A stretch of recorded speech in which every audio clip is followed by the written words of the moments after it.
BBL final, Perth Scorchers versus Sydney Sixers. BBL এর সেরা দুটো টিম যারা কালকে ফাইনাল ম্যাচে নামতে চলেছে মার্ভেল স্টেডিয়ামে। পার্থ স্কচার্স একদিকে, একদিকে সিডনি সিক্সার্স। সিরিয়াসলি বলতে গেলে পার্থ স্কচার্স কিন্তু এই ম্যাচে এগিয়েই শুরু করবে, কারণ অনেক আগেই তারা ফাইনালে চলে গেছিল। সিডনি সিক্সার্স আস্তে আস্তে এলিমিনেটেড রাউন্ড, তারপর কোয়ালিফায়ার রাউন্ড, এগুলো পার করে ফাইনালে উঠেছে। তবে দুটো টিমই খুবই ভালো টিম। যদি 60% চান্স পার্থ স্কচার্সের থাকে, তাহলে 40% চান্স থাকবে সিডনি সিক্সার্সের কালকের ম্যাচের জন্য। ম্যাচটা হতে চলেছে মার্ভেল স্টেডিয়ামে। মার্ভেল স্টেডিয়ামে লাস্ট 3টে ম্যাচে অ্যানালিসিস করে যা দেখা গেছে, বিশেষ করে লাস্ট ম্যাচে কিন্তু এই পার্থ স্কচার্স আর সিডনি সিক্সার্সই এই মাঠে খেলেছিল, যেখানে পার্থ স্কচার্স করেছিল 189 ফর 3 ফার্স্ট ব্যাটিং করে। তা ফার্স্ট 3টে উইকেটের মধ্যে পেসাররা নিয়েছিল 2টো এবং স্পিনার নিয়েছিল 1টা। আর সিডনি সিক্সার্স সেকেন্ড ব্যাটিং করতে এসে করেছে 141 অল আউট, যার মধ্যে পেসাররা নিয়েছিল 6টা উইকেট আর স্পিনাররা নিয়েছিল 3টে উইকেট। এখানে টোটাল এই ম্যাচটাতে 12টা উইকেট পড়েছিল। 12টা উইকেটের মধ্যে রাইট হ্যান্ড বোলাররা 5টা উইকেট নিয়েছে আর লেফট হ্যান্ড বোলাররা 7টা উইকেট নিয়েছে। এই স্ট্র্যাটেজিটা মাথায় রাখতে হবে, এই লজিকটা মাথায় রাখতে হবে। এর আগে আরো দুটো ম্যাচ হয়েছিল যেখানে একটা টিম ফার্স্ট ব্যাটিং করে জিতেছিল 6 রানে, আর একটা ম্যাচ হয়েছিল যেখানে এই পার্থ স্কচার্সই ব্রিসবেন হিটসকে হারিয়েছিল চেস করে। 155 করেছিল, 155 রানটাকে চেস করে নিয়েছিল পার্থ স্কচার্স। তো এই মাঠে পার্থ স্কচার্স এমনিও ভালো খেলছে, টিম হিসাবেও টপে থেকেই গেছে ফাইনালে। তো কালকের ম্যাচে এগিয়ে থাকবে পার্থ স্কচার্সই। আর আমাদের একটু মাথায় রাখতে হবে, লেফট হ্যান্ড বোলারদের একটু প্রাধান্য দিয়ে চলতে হবে। এবার দেখে নিই আমাদের কে কে থাকতে পারে এই টিমে এবং তাদের কি ফর্ম থাকবে। পার্থ স্কচার্সের যদি বলা হয়, তাহলে ওপেন করতে আসবে উইকেট কিপার জে ইংগিস এবং তার সাথে আসবে কে প্যাটারসন। 3 নম্বরে ব্যাট করতে আসবে মিচেল মার্স। 4 নম্বরে আসবে কলিন মুনরো। 5 নম্বরে আসবে অ্যাস্টন টার্নার। 6 নম্বরে আসবে এল ইভান্স। 7 নম্বরে আসবে অ্যাস্টন আগার। আর 8, 9, 10, 11 যে জায়গাগুলো, একজন রয়েছে অ্যান্ড্রু টাই, একটা জে রিচার্ডসন, একটা জে ভ্যান্ড্রফ আর পি হ্যাডজাল গ্লো। এই হচ্ছে টিম পার্থ স্কচার্সের। সিডনি সিক্সার্সের যদি দেখা যায় ওপেন করতে কারা আসবে, আগের ম্যাচে সারপ্রাইজিংলি এইচ কার বলে যে বোলার অ্যাকচুয়ালি বোলিং সেকশনে থাকতো, সে ওপেন করেছিল। কোনো চোটের জন্য জে ফিলিপে এখানে খেলতে পারেনি লাস্ট ম্যাচ।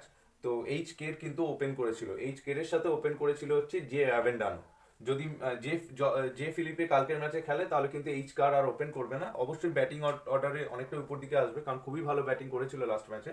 কিন্তু এইচ কার ওপেন করতে আসবে না, তাহলে জে ফিলিপেই আসবে জে অ্যাভেন্ডানোর সাথে। বাট আমরা আপাতত জে ফিলিপিকে রাখছি না এখানে।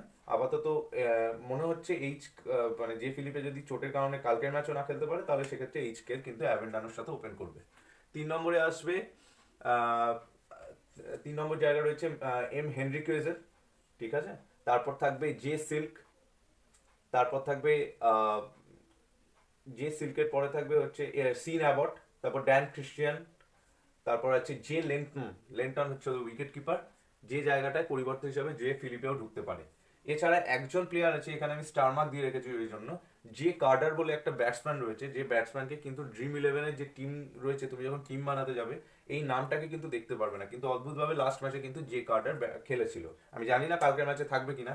হয়তো একমাত্র চেঞ্জেস যেটা হতে পারে সিডনি সিক্সার্সে, সেটা হচ্ছে যে কার্ডার বাদ পড়ে যে ফিলিপে ঢুকতে পারে। আর যে ফিলিপে যদি ঢোকে, তাহলে ওপেন করবে যে অ্যাভেন্ডানোর সাথে, আর এইচ কার একটু নিচের দিকে ব্যাট করতে আসবে। আর যদি যে ফিলিপে না খেলে, তাহলে যে কার্ডারই খেলবে, আর সেক্ষেত্রে ওপেন করবে এইচ কার। এই হচ্ছে টিম। আর সিডনি সিক্সার্সের বোলিং সেকশনে থাকবে স্টিভেন ও কিফি, ন্যাথন লিওন, বি ডোয়ারসুইস। এই হচ্ছে টিম, দুটো টিম। এবার দেখে নেওয়া যাক কাদের কিরকম ফর্ম রয়েছে। প্রথমে পার্থ স্কচার্সে আসা যাক। যে ইংলিশের কথা, উইকেট কিপার সেকশনের কথা এলাম। উইকেট কিপার সেকশনে পার্থ স্কচার্স থেকে থাকছে জে ইংলিশ, সিডনি সিক্সার্স থেকে থাকছে জে লেন্টন। জে ফিলিপেকে এখন আমরা রাখছি না। যদি সিঙ্গেল টিম কেউ বানায়, জে লেন্টনকে নেওয়ার কোনো প্রশ্নই নেই, কারণ 7 বা 8 নম্বরে ব্যাট করতে আসবে। আর যে ইংলিশের যদি দেখা হয়, লাস্ট 5টা ম্যাচের মধ্যে 3টে ম্যাচে খেলেনি, একটা ম্যাচে 18 রান, একটা লাস্ট ম্যাচে কিন্তু 79 করেছিল। ভালো ব্যাটসম্যান যে ইংলিশ। আর জে লেন্টনের মধ্যে যদি চয়েস করতে হয়, 100% চোখ বন্ধ করে যে ইংলিশ হবে। এই দুজনের মধ্যে কোনো ডিফেন্সিয়াল টিমও হবে না, যারা বেশি টিম বানাচ্ছ শুধু যে ইংলিশকে নিয়েই যাবে। আর যদি দেখো যে যে যে ফিলিপে চলে এসছে, সেক্ষেত্রে 50-50 করে নিতে পারো। যে ইংলিশকে 50% টিমে রাখলে, আর 50% টিমে রাখলে যে ফিলিপেকে। তবে আপাতত আমরা ফিলিপেকে বাদ দিয়ে চলছি, যে ইংলিশকে রাখছি। এবার যদি বলো কেউ যে আমরা সিঙ্গেল টিমই নামাবো, কিন্তু ধরো একটা টিমে জে ইংলিশ খেলছে, একটা টিমে জে ফিলিপে খেলছে, সেক্ষেত্রে আমরা কি করবো? সেক্ষেত্রে যে টিম ফার্স্ট ব্যাটিং করবে তাদের উইকেট কিপারকে নিয়ে চলবো। সিডনি সিক্সার্স যদি ব্যাটিং ফার্স্ট করে সেক্ষেত্রে জে ফিলিপে যাবে এই উইকেট কিপার সেকশনে, জে ফিলিপে। আর পার্ট স্কচার্স যদি প্রথম ব্যাট করতে আসে তাহলে জে ইংলিশ। আর ফিলিপেকে বাদ দিয়ে যদি ধরা হয়, পার্ট স্কচার্স ব্যাটিং ফার্স্ট করুক বা সেকেন্ড করুক, জে ইংলিশই কিন্তু যাবে এই উইকেট কিপার সেকশনের জন্য। ব্যাটিং সেকশনে আমরা তিনজনকে নেব, তিনটে প্লেয়ারকে নিয়ে চলবো। ব্যাটিং সেকশনে আমরা দেখে নিই কারা রয়েছে। পার্ট স্কচার্সে রয়েছে Colin Munro. Colin Munro plus 5টা ম্যাচের মধ্যে 3টে ম্যাচ খেলেনি, একটা ম্যাচে 24, একটা ম্যাচে 12। ভালো ফর্মে রয়েছে, কিন্তু লাস্ট 2টো ম্যাচ পারফর্ম করেনি এবং তার আগে 3টে ম্যাচ খেলেনি। এই ম্যাচ কিন্তু ভালো খেলার একটা চান্স রয়েছে। আর কে রয়েছে? কে প্যাটারসন। পুরো সিরিজটাই ভালো খেলে এসছে। লাস্ট 5টা ম্যাচ যদি দেখা হয়, 11 রান ফ্লপ, 8 রান ফ্লপ, 25 ঠিকঠাক, 26 ঠিকঠাক, 64 ভালো। এই ম্যাচে কিন্তু ফ্লপ করার চান্স রয়েছে কে প্যাটারসনের। অ্যাস্টন টার্নারের কাছে যদি আসা হয়, অ্যাস্টন টার্নার মাঝে মাঝে 1-2 ওভার বোলিংও করে, তাই জন্য আমি এখানে রেখেছি। লাস্ট 5টা ম্যাচের মধ্যে একটা ম্যাচে লাস্ট ম্যাচ ব্যাটিং করেনি, বোলিংও পায়নি। আর বাকি 4টে ম্যাচ যদি দেখা হয়, একটা ম্যাচে 69 কোনো উইকেট নেই, একটা ম্যাচে 47 বোলিং করেনি, একটা ম্যাচে 28 কোনো উইকেট নেই, একটা ম্যাচে 18 ফ্লপ, আর এটাতে খেলেনি। অ্যাস্টন টার্নার কিন্তু খুবই ইম্পর্টেন্ট প্লেয়ার। এল ইভান্সকে যদি দেখা যায়, এল ইভান্স লাস্ট 5টা ম্যাচের মধ্যে একটা ম্যাচ খেলেনি, একটা ম্যাচে ব্যাটিং পায়নি, আর বাকি 3টে ম্যাচ 19 ফ্লপ, 69, 39। এল ইভান্সও কিন্তু খুব ভালো প্লেয়ার। তার মানে এখানে 4জন প্লেয়ার, সি মুনরো, কে প্যাটারসন, অ্যাস্টন টার্নার, এল ইভান্স, প্রত্যেকেই ইম্পর্টেন্ট প্লেয়ার। সিডনি সিক্সার্সের যদি দেখা হয়, হেনরি কিউজ। হেনরি কিউজও মাঝে সাঝে 1-2 ওভার অ্যাস্টন টার্নারের মতো কয়েকটা ম্যাচে বল করছে। লাস্ট 5টা ম্যাচ যদি দেখা হয়, 47 রান প্লাস একটা উইকেট, 17 রান ফ্লপ, 28 ঠিকঠাক, 17 রান ফ্লপ, আবার 13 রান। হেনরি কিউজ এই ম্যাচেও ভালো খেলার চান্স রয়েছে। জে সিল্ক পুরো বিবিএলটাই অফ ফর্ম গেছে। লাস্ট 5টা ম্যাচের মধ্যে 2টো ম্যাচ খেলেনি, আর 3টে ম্যাচে একটা 8 রান, লাস্ট 2টো ম্যাচে 1 রান 1 রান। জে সিল্ক, আমি জে সিল্ককে অলরেডি বাদ দিয়ে চলবো। জে সিল্ক এমনিও ব্যাটিং পজিশনে 6-7 নম্বরে ব্যাট করতে আসছে, খুব একটা ভালো ফর্ম নেই বলে, তাই জন্য আমি জে সিল্ককে অলরেডি বাদ দিয়ে রাখবো। যে অ্যাভেন্ডানো টেকনিক্যালি খুব একটা ভালো ব্যাটসম্যান নয় যে অ্যাভেন্ডানো। লাস্ট 5টা ম্যাচ যদি দেখা যায়, একটাই 52 করেছে, একটাতে ব্যাটিং পায়নি। আগে যখন বিপিএল স্টার্ট হয়, অ্যাভেন্ডানো অনেক নিচের দিকে ব্যাট করতে আসতো, কিন্তু এখন ওপেন করছে। লাস্ট 3টে ম্যাচে তো 12 রান ফ্লপ, 0-1 ফ্লপ। তো আমি যে অ্যাভেন্ডানোকে বাদ দিয়ে চলবো, টেকনিক্যালি খুব একটা ভালো ব্যাটসম্যানও নয়। এখান থেকে শুধু পড়ে রইল সিডনি সিক্সার্স থেকে হেনরি কিউজ। তো যেহেতু 3টেই মাত্র ব্যাটসম্যান, আর যদি আর একটা ব্যাটসম্যান আসতে পারে সেটা হচ্ছে জে কার্ডার। যে কার্ডার একটাই ম্যাচ খেলেছে, লাস্ট ম্যাচ 10 রান করেছে, ফ্লপ। তো আমি যে কার্ডারকেও বাদ দিয়ে রাখবো। যে কার্ডারও কিন্তু খুব একটা এক্সপিরিয়েন্স প্লেয়ার নয়, এবং বিবিএলও খুব একটা ভালো পারফর্ম এখনো পর্যন্ত নেই। তো আমি যে কার্ডারকেও বাদ রাখবো। তো একটাই প্লেয়ার সিডনি সিক্সার্সে পড়ে রইল, সেটা হচ্ছে হেনরি কিউজ। তো এই জায়গাটা হেনরি কিউজকেই দিতে হবে, এখানে কোনো ডিফেন্সিয়াল টিমের দরকার নেই। পার্স স্কচার্সের যদি দেখা যায়, এখানে যারা ডিফেন্সিয়াল টিম তৈরি করছে তাদের ক্ষেত্রে 2টো জায়গা 4টে ব্যাটসম্যান, প্রচুর কম্বিনেশন হতে পারে এখানে। এখানে একটা কম্বিনেশন হতে পারে কলিন মুনরো, কে প্যাটারসন। একটাই যেতে পারে অ্যাস্টন টার্নার, এল ইভান্স। একটাই যেতে পারে কলিন মুনরো, এল ইভান্স। একটা অ্যাস্টন টার্নার, কে প্যাটারসন। আর একটা আরো 2টো কম্বিনেশন যেটা হতে পারে এখান থেকে, সেটা হচ্ছে কলিন মুনরো আর এল ইভান্স, আর অ্যাস্টন টার্নার, কে প্যাটারসন। তো 6টা কম্বিনেশনে তুমি আসতে পারো। এবার যারা সিঙ্গেল টিম তৈরি করছে তাদের ক্ষেত্রে বলছি, কলিন মুনরো আর কে প্যাটারসনকে একসাথে নিতেই পারবে না। তার কারণটা হচ্ছে, তোমার যে পয়েন্টসের মধ্যে বা যে 100 পয়েন্টসের মধ্যে তোমার টিম তৈরি করতে হয়, এই দুজনকে এক টিমে নিলে তুমি এই কম্বিনেশন আনতে পারবে না। তাই কলিন মুনরো, কে প্যাটারসন থেকে একজনকে বাদ দিতেই হবে, নইলে তোমার বাজেটে আসবে না। তো সুতরাং এখানে চান্সেস রয়েছে কলিন মুনরোর ভালো খেলার। কে প্যাটারসন লাস্ট 3টে ম্যাচ ভালো পারফর্ম করেছে, এই ম্যাচে ফ্লপ গেলেও যেতে পারে। তো আমি রিস্ক নিয়ে কে প্যাটারসনকে বাদ দিয়ে চলবো। সিঙ্গেল টিমের জন্য কলিন মুনরো, কে প্যাটারসন আর সি মুনরোর মধ্যে কলিন মুনরো। এবার যারা ডিফেন্সিয়াল টিম তৈরি করতে চাও, 50% টিমে নিয়ে যাবে অ্যাস্টন টার্নারকে, 50% টিমে নিয়ে যাবে এল ইভান্সকে। কিন্তু যারা সিঙ্গেল টিম তৈরি করবে তাদের জন্য আমি বলবো অ্যাস্টন টার্নারকে নিয়ে যাও, কারণ কয়েকটা ম্যাচে 2-1 ওভার কিন্তু বল করছে, যদি একটা উইকেটও নিয়ে বেরিয়ে যায় তাহলে কিন্তু এর ডিটিতে আসবে অ্যাস্টন টার্নার। আর অ্যাস্টন টার্নারের আর একটা প্লাস পয়েন্ট হচ্ছে এল ইভান্সের আগে ব্যাট করতে আসে। এল ইভান্স যদি 6 নম্বরে আসে, অ্যাস্টন টার্নার 5 নম্বর বা 4 নম্বরে আসবে। তো এই জায়গাটা দেবো অ্যাস্টন টার্নারকে। ক্লিয়ার? তাহলে ব্যাটিং পজিশন থেকে আমরা 3জনকে নিলাম, কলিন মুনরো, অ্যাস্টন টার্নার, আর সিডনি সিক্সার্স থেকে আমরা হেনরি কিউজকে নিলাম। এই হচ্ছে লজিক ব্যাটিং আর উইকেট কিপার সেকশন। অলরাউন্ডার সেকশনে আমরা যে কম্বিনেশন করেছি 4জনকে নিয়ে যাব। তার কারণটা হচ্ছে অনেক বোলার যারা ব্যাটিং করেছে বিবিএল এ তাদেরকে হঠাৎই অলরাউন্ডার সেকশনে দিয়ে দেওয়া হয়েছে। তার মধ্যে একজন হচ্ছে Sean Abbott. Sean Abbott actually কিন্তু বোলার, খুব একটা ব্যাটিং এর পারফরমেন্স নেই, দু একটা ম্যাচ ভালো খেলেছে বলে এই মুহূর্তে তোমরা অলরাউন্ডার সেকশনে সিন অ্যাবটকে পাবে। এইচ কার আগের দিনের ম্যাচ অবধি কিন্তু এইচ কার ছিল বোলিং সেকশনে, লাস্ট ম্যাচে 98 করে দিয়েছে, ওপেন করেছিল। তাই জন্য তোমরা এখন যে টিম তৈরি করতে হবে এইচ কারকেও তোমরা পাবে অলরাউন্ডার সেকশনে। ড্যান ক্রিস্টিয়ান তো রয়েছেই অলরাউন্ডার সেকশনে, আর এতে ফার্স্ট স্কচার্স থেকে দুজন রয়েছে, মিচেল মার্স আর অ্যাস্টন আগার। চারটে জায়গা, দুটো দুটো প্লেয়ার আমরা নেব। দুটো প্লেয়ার অলরেডি পড়েই রয়েছে পার্ট স্কচার্সের, মিচেল মার্স, অ্যাস্টন আগার, দুজনকেই নিয়ে যাব। দুজনেই খুব ভালো পারফর্ম করেছে পুরো বিবিএল এ। মিচেল মার্সের লাস্ট দুটো ম্যাচ যদি বলা হয়, একটাতে 59 প্লাস একটা উইকেট, একটাতে 28 রান। প্রতি ম্যাচে বোলিং করে, লাস্ট ম্যাচে বোলিং করায়নি, কিন্তু ফাইনালে বোলিং করবে। মিচেল মার্স উইকেটও নিচ্ছে, রানও পাচ্ছে, তো মিচেল মার্সকে তোমাদের নিয়ে চলতেই হবে।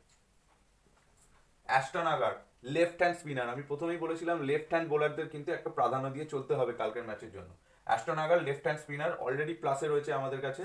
লাস্ট 5টা ম্যাচ যদি দেখা যায়, ব্যাটিং এ অনেক নিচের দিকে আসে, 6-7 নম্বরে ব্যাট করতে আসে, কিন্তু উইকেট যদি দেখা হয়, 2 উইকেট এখানে, এখানে 1 উইকেট, এটাতে শুধু মানে ব্যাটিং বোলিং কোনোটাই করেনি।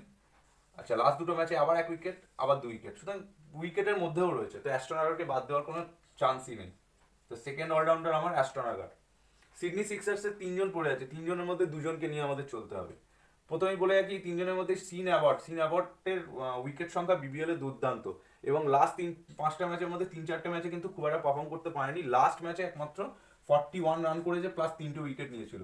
তার আগের ম্যাচে উইকেট লেস, তার আগের ম্যাচে একটা উইকেট পেয়েছে, তার আগের দুটো ম্যাচে কোনো উইকেট পায়নি, রান তো খুব একটা পায়নি, 5, 6, 7 এইভাবে রান করেছে। কিন্তু লাস্ট ম্যাচে খুব ভালো খেলেছে, তো এই ম্যাচেও ভালো করার চান্স আছে। তো সিন অ্যাবট হচ্ছে তোমার থার্ড অলরাউন্ডার। ফোর্থ, এই 4 নম্বর জায়গার জন্য তোমরা ডিফেন্সিয়াল তৈরি করতে পারো। যদি এইচ ক্যারের লাস্ট পারফরমেন্স দেখা যায়, প্রথম 3টে ম্যাচে কোনো ব্যাটিংই পায়নি, লাস্ট দুটো ম্যাচে ব্যাটিং পেয়েছে, একটা 22 রান, একটা 98 রান। আর যদি উইকেট সংখ্যা দেখা যায়, 1 উইকেট, 1 উইকেট, 3 উইকেট, 2 উইকেট, আর এটাতেও ভালো পারফর্ম, উইকেট পায়নি কিন্তু 98 রান করেছে। তো এইচ কার খুবই ইম্পর্টেন্ট প্লেয়ার। ড্যান ক্রিস্টিয়ানকে যদি দেখা যায়, ড্যান ক্রিস্টিয়ান, আর একটা কথা বলে দিই, এইচ কার কিন্তু লেফট হ্যান্ড ফাস্ট বোলার, তো এইচ কারের কিন্তু প্রাধান্য দিয়ে তোমাদের চলতে হবে, প্লাস পয়েন্টে রাখতে হবে। ড্যান ক্রিস্টিয়ানকে যদি দেখা যায়, লাস্ট 5টা ম্যাচে কোনো উইকেটই পায়নি, প্রতি ম্যাচে বল করে, 2 থেকে 3 ওভার আরামসে বল করে, কিন্তু কোনো উইকেট নেই। আর ব্যাটিংয়েও 5 নম্বর বা 6 নম্বরে আসে, ব্যাটিং পায় লাস্টের দিকে, তো বেশি বল খেলার চান্স পায় না, কিন্তু ব্যাটিংটা পায়। তো লাস্ট 5টা ম্যাচে যদি দেখা যায়, 4 রান, কোনো উইকেট নেই, 22 রান, কোনো উইকেট নেই, ফ্লপ 32 রান, উইকেট নেই, 7 রান, কোনো উইকেট নেই, 1 রান, কোনো উইকেট নেই। এখানে ডিফেন্সিয়াল টিম যারা করবে, এইচ কারকে নিয়ে যাবে 50% টিমে এই কম্বিনেশনের সাথে, নয় এইচ কারকে নিয়ে যাবে, আর 50% টিমে নিয়ে যাবে ড্যান ক্রিস্টিয়ানকে। ক্লিয়ার? যারা সিঙ্গেল টিম করবে, 100% এইচ কারকে নিয়ে যাবে। 4 ওভার বল করবেই এইচ কার, এইচ কার 4 ওভার বল করবেই, লেফট হ্যান্ড বোলার আছে। 4 নম্বর অলরাউন্ডার এইচ কারকে নিয়ে যাও, আর ডিফেন্সিয়াল টিম করলে 50-50 রাখো। বোলিং সেকশনে মাত্র আমরা 3জনকে নিয়ে যাবো। বোলিং সেকশনে আমরা রেখে নিই কার কিরকম ফর্ম। পার্ট স্কচার্সের যদি দেখা যায়, অ্যান্ড্রু টাই লাস্ট 5টা ম্যাচের মধ্যে 2টোতে উইকেট লেস গেছে, আর 3টেতে একটা একটা দুটো, right hand fast bowler. Jhye Richardson পুরো বিবিএলটাই খুব একটা মানে খেলেইনি, কারণ অ্যাসেজের জন্য অস্ট্রেলিয়ান টিমে ছিল, তো লাস্ট ম্যাচই খেলেছিল, তো 2টো উইকেট নিয়েছে, রাইট হ্যান্ড ফাস্ট বোলার, ভালো বোলার, তো একেও আমরা আপাতত রাখছি। যে ব্র্যান্ডফকে যদি দেখা যায়, লাস্ট 5টা ম্যাচের মধ্যে একটাতে খেলেনি, একটাতে 1 উইকেট, একটাতে কোনো উইকেট নেই, আর লাস্ট দুটো ম্যাচে দুটো দুটো, লেফট হ্যান্ড ফাস্ট বোলার। পি হ্যাডজালগ্লো প্রত্যেক ম্যাচে উইকেট নেয়, প্রত্যেক ম্যাচে উইকেট নেয়, লাস্ট 5টা ম্যাচ যদি দেখো, 1 wicket, 1 wicket, 1 wicket, 2 wicket, 1 wicket. Right hand spinner. Sydney Sixers Steven O'Keefe last 5টা ম্যাচের মধ্যে একটা ম্যাচ খেলেনি, আর বাকি সব ম্যাচে ভালো উইকেট নিয়েছে, একটা 4 উইকেট, লাস্ট 3টে ম্যাচে একটা একটা একটা। লেফট হ্যান্ড স্পিনার মাথায় রাখতে হবে। ন্যাথন লিওন খুব একটা ভালো পারফর্ম করছে না, টেস্ট থেকে এসছে, আর টেস্ট খেলে এসছে, অ্যাসেস খেলে এসছে, তো তাই জন্য মানে এখনো ঠিক মতো টি20-র জন্য আমার মনে হয় না রেডি আছে। লাস্ট 5টা ম্যাচের মধ্যে 3টে ম্যাচ খেলেছে, 2টো ম্যাচ খেলেনি, এবং একটাই উইকেট পেয়েছিল, লাস্ট দুটো ম্যাচে কোনো উইকেট পায়নি, তো আমি রাইট হ্যান্ড স্পিনার ন্যাথন লিওনকে আমি বাদ দিয়ে চলবো। ডোয়ার সুইস লাস্ট দুটো ম্যাচে কোনো উইকেট পায়নি, তার আগে অব্দি ভালো পারফর্ম করেছে, দুটো, একটা, দুটো, এবং তার আরও আগে বিবিএল এর পুরো সিজনেই কিন্তু ডোয়ার সুইস ভালো খেলেছে, লাস্ট দুটো ম্যাচ উইকেট পায়নি। লাস্ট ম্যাচে তো খুব একটা কনফিডেন্সও আমার লাগলো না, কিন্তু যেহেতু লেফট হ্যান্ড ফাস্ট বোলার, তো ডোয়ার সুইসকেও আমরা বাদ দিয়ে চলতে পারি না। তো এই 3টে জায়গার জন্য প্রথমেই একটা প্লেয়ার সিডনি সিক্সার্স থেকে আমাদের কনফার্ম করতে হবে, নয় স্টিভেন ও'কিফি নয় ডুয়ার্ট সুইস। যারা এই জায়গার জন্য দুজনের মধ্যে একজনকে নিতে চাও, যারা ডিফেন্সিয়াল টিম করছো 50% টিমে নিয়ে চলে যাও স্টিভেন ও'কিফিকে, 50% নিয়ে চলে যাও ডুয়ার্ট সুইসকে। এবার যারা তোমার সিঙ্গেল টিম তৈরি করছে তাদের জন্য, যদি সিডনি সিক্সার্স ফার্স্টে বোলিং করে তাহলে ডুয়ার্ট সুইস, যদি সিডনি সিক্সার্স ফার্স্ট বোলিং করতে আসে তাহলে ডুয়ার্ট সুইস, আর সিডনি সিক্সার্স যদি সেকেন্ড বোলিং করতে আসে তাহলে স্টিভেন ও'কিফি। তাহলে বি ডুয়ার্ট সুইস আর স্টিভেন ও'কিফির মধ্যে এখানে যদি ফার্স্টে বোলিং করতে আসে সিডনি সিক্সার্স তাহলে ডুয়ার্ট সুইস, যদি সেকেন্ড বোলিং করতে আসে তাহলে স্টিভেন ও'কিফি। তাহলে এই জায়গাটা ফিল আপ হয়ে গেল। বাকি রইলে এই দুটো জায়গা, এই দুটো জায়গার জন্য রয়েছে অ্যান্ড্রু টাই, জাইল রিচার্ডসন, জে ভ্যানড্রফ আর পি হ্যাডসেলগ্রোভ। এই চারজনের মধ্যে লেফট হ্যান্ডার রয়েছে শুধুমাত্র ভ্যানড্রফ। তা আমি জে ভ্যানড্রফকে 100% কনফার্ম করলাম, কালকে ভালো পারফর্ম করার চান্স রয়েছে জে ভ্যানড্রফের। বাকি এই জায়গাটার জন্য যারা ডিফেন্সিয়াল টিম তৈরি করছো, যদি 6টা টিম করো, অ্যান্ড্রু টাইকে 2টো টিমে নিয়ে যাও, রিচার্ডসনকে 2টো টিমে নিয়ে যাও, আর পি হ্যাডসেলগ্রোভকে 2টো টিমে নিয়ে যাও, এইভাবে নিয়ে চলো। আর যদি কেউ সিঙ্গেল টিম তৈরি করো, এখানে কিন্তু খুবই মানে এই জায়গাটা খুব ইম্পর্টেন্ট জায়গা। এই জায়গা থেকেই তুমি ড্রিম টিম তৈরি করতে পারো। তো এটা সত্যি করে বলতে গেলে লাক ফ্যাক্টর। এই তিনজনের মধ্যে যে কোনো একজন কিন্তু কালকে পারফর্ম করবে, অ্যান্ড্রু টাই, জাইল রিচার্ডসন আর পি হ্যাডসেলগ্রোভ। এবার আমি দেখে নিই কাকে নেবো। আমি অলরেডি একটা স্পিনার নিয়েছি, মিচেল মার্শকে নিয়েছি, আর এদিকে ভ্যানড্রফকে নিয়েছি। তো অ্যান্ড্রু টাই আর জে রিচার্ডসন। প্রথমে বলে রাখি, যদি পার্স স্কচার্স প্রথম বোলিং করতে আসে তাহলে অ্যান্ড্রু টাই বা রিচার্ডসনের মধ্যে যে কোনো একজনকে নিয়ে যাবে। যদি আমাকে জিজ্ঞেস করা হয় কাকে নিয়ে যাবে, আমি অ্যান্ড্রু টাইকে নিয়ে যাবো। সিঙ্গেল টিমের জন্য যদি পার্স স্কচার্স প্রথম বোলিং করতে আসে তাহলে অ্যান্ড্রু টাইকে নিয়ে যাবো, আর যদি সেকেন্ড বোলিং করতে আসে পার্স স্কচার্স তাহলে পি হ্যাডসেলগ্রোভকে নিয়ে যাবো। ক্লিয়ার? আমি জাইল রিচার্ডসনকে বাদ দিয়ে চলবো। যদি পার্স স্কচার্স প্রথম বোলিং করতে আসে তাহলে অ্যান্ড্রু টাই, পার্স স্কচার্স যদি সেকেন্ড বোলিং করতে আসে তাহলে পি হ্যাডসেলগ্রোভকে আমরা নিয়ে যাবো। এটা সেকেন্ড ইনিংস, অ্যান্ড্রু টাই ফার্স্ট ইনিংসের জন্য। তাহলে এই হচ্ছে আমাদের টিম। এবার আমরা দেখে নিই কাকে কাকে ক্যাপ্টেন ভাইস ক্যাপ্টেন রাখতে পারো, কে কে কন্টেন্ডার রয়েছে। কন্টেন্ডারের জন্য মিচেল মার্শ রয়েছে, অ্যাস্টন আগার রয়েছে। পার্স স্কচার্সের কথা বলছি আমি, Mitchell Marsh, Ashton Agar captain vice ক্যাপ্টেনের খুব বড় দাবিদার, ঠিক আছে। আর যদি পার্স স্কচার্স প্রথম বোলিং করতে আসে তাহলে জে ভ্যানড্রফ। এই তিনজনের মধ্যে ক্যাপ্টেন ভাইস ক্যাপ্টেন তোমরা পাবে। সিডনি সিক্সার্সের যদি বলা হয়, সিডনি সিক্সার্সের সিন অ্যাবট ক্যাপ্টেন ভাইস ক্যাপ্টেনের সবচেয়ে বড় দাবিদার, ঠিক আছে। আর যদি বলা হয় এইচ কার আমার মনে হয় না কালকে left hand fast bowler H কারও কিন্তু খুব ইম্পর্টেন্ট প্লেয়ার। আর যদি সিডনি সিক্সার্স প্রথম বোলিং করতে আসে তাহলে বি ডুয়ার্ট সুইস। এই তিনজনের মধ্যে তুমি সিডনি সিক্সার্সেরও ক্যাপ্টেন ভাইস ক্যাপ্টেন পাবে। Mitchell Marsh, Ashton Agar, J Behrendorff, আর সিডনি সিক্সার্সের সিন অ্যাবট, এইচ কার আর বি ডুয়ার্ট সুইস। শিওরলি আমার মনে হচ্ছে পার্স স্কচার্স একটু হলেও এগিয়ে রয়েছে টিম হিসাবে, যেহেতু সব মানে বেশিরভাগটা বোলিং সেকশন। সিডনি সিক্সার্সের কিন্তু ব্যাটিং খুব একটা প্রমিসিং মনে হচ্ছে না। ব্যাটিং এর দিক থেকে কিন্তু পার্স স্কচার্স অনেক এগিয়ে রয়েছে, আর বোলিং এর অপশনটা সিডনি সিক্সার্সের পাশে অনেক বেশি।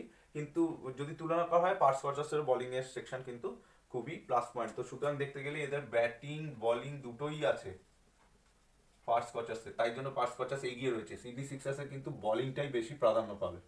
ব্যাটিংয়ে কিন্তু আমি যা দেখতে পাচ্ছি, যদি জে ফিলিপে না খেলে তাহলে শুধুমাত্র এই হেনরি কিউজি রয়েছে ব্যাটিং করার জন্য।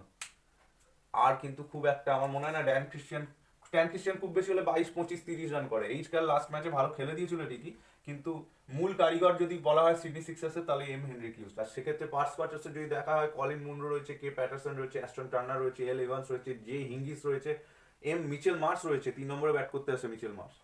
তো আমার মনে হয় পার্স স্কচার্স অনেকটা এগিয়ে। তো এই হচ্ছে আজকের টিম। আশা করছি তোমাদের ভিডিওটা ভালো লেগেছে। আর নেক্সট আমরা কোনো ম্যাচ নিয়ে আবার ফিরে আসবো তোমাদের কাছে। যদি ভিডিওটা ভালো লেগে থাকে তবে লাইক করবে, আর যদি কোনো বক্তব্য থাকে অবশ্যই কমেন্টস করবে, আর বেল আইকনে হিট করে আমাদের এই চ্যানেলটাকে সাবস্ক্রাইব করবে। তো আমরা নেক্সট কোনো ম্যাচ নিয়ে আবার তোমাদের কাছে ফিরে আসবো। Thank you.